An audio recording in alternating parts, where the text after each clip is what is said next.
안녕하세요. 매주 월요일 유익한 건강 정보를 귀에 쏙쏙 박히게 알려드리는 산부인과 전문의 닥터 정현입니다. 오늘은 보통 부정출혈이라고 하는 이상 질출혈에 대해서 알려드리려고 하는데요. 산부인과 외래에 오시는 원인 중에 탑5 안에 드는 게 바로 부정출혈입니다. 생리 주기가 아닌데 생리랑 다른 질출혈이 있을 때 피가 나니까 많이들 놀라시죠. 이런 출혈이 생기는 원인들이 굉장히 많은데 오늘 제가 전체적으로 한번 설명을 해드리려고 합니다. 출혈이 있을 때 가장 먼저 생각해야 될 게 바로 임신입니다. 자연유산, 자궁 외 임신, 포상기태 이런 임신에 의한 출혈이 발생할 수가 있기 때문에 임신에 대한 감별이 필요한데요. 보통은 소변으로 하는 임신 테스트, 임택이라고 하죠. 임신 테스트기로 임신인지 아닌지 감별하는 경우가 많고요. 관계한 지가 얼마 안 됐다, 2주가 안 됐다고 하면 병원에서 피검사로 임신 반응 수치 검사를 해서 임신 여부를 확인할 수가 있습니다.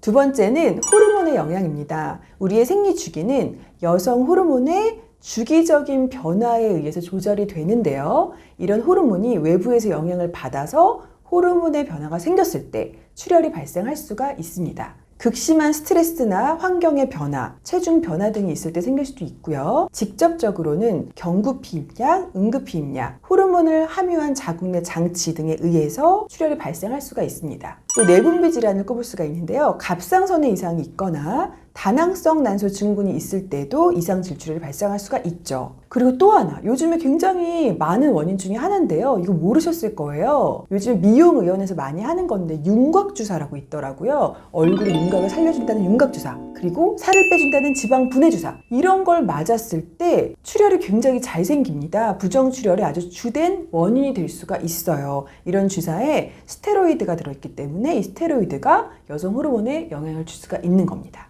세 번째로는 감염증인데요. STD, 성병 중에서 특히나 클라미디아나 임질, 이 두 가지는 자궁 경부염을 잘 일으키고 또 자궁 내막염도 잘 일으켜서 특히나 성관계 후에 접촉성으로 출혈을 잘 일으키는 원인 중에 하나입니다. 또 콘딜로마와 같은 사마귀 질환, 헤르페스 감염증에 의해서 자궁 경부에 궤양이 생겼을 때도 접촉성으로 출혈이 잘 생길 수가 있습니다. 네, 그 다음으로는 종양을 생각해 볼 수가 있죠. 물론 종양이 다 암은 아니고 양성 종양이 있고 악성 종양이 있는데요. 양성 종양의 가장 대표적인 것은 자궁 근종이죠. 자궁 근종이 자궁에 생기는 혹이잖아요. 자궁 근종, 또 자궁 내막의 용종, 자궁 경부의 용종에 의해서도 출혈이 생길 수가 있고, 그리고는 정말 암, 자궁 경부 암을 생각해 봐야겠죠. 자궁 경부암의 가장 대표적인 증상이 바로 이상 질출혈입니다.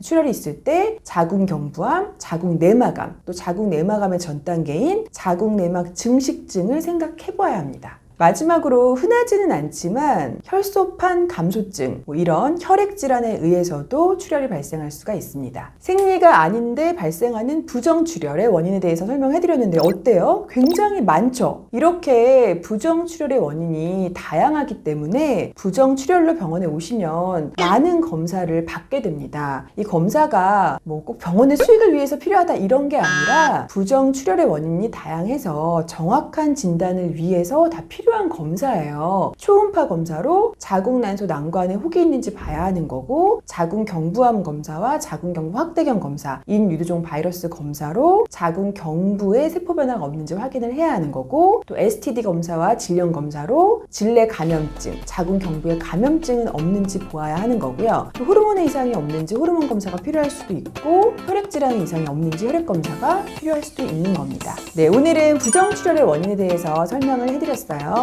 도움이 되셨으면 좋겠고요. 저는 다음 주 월요일 날 또 다른 더 좋은 의학 정보를 가지고 찾아오겠습니다. 안녕!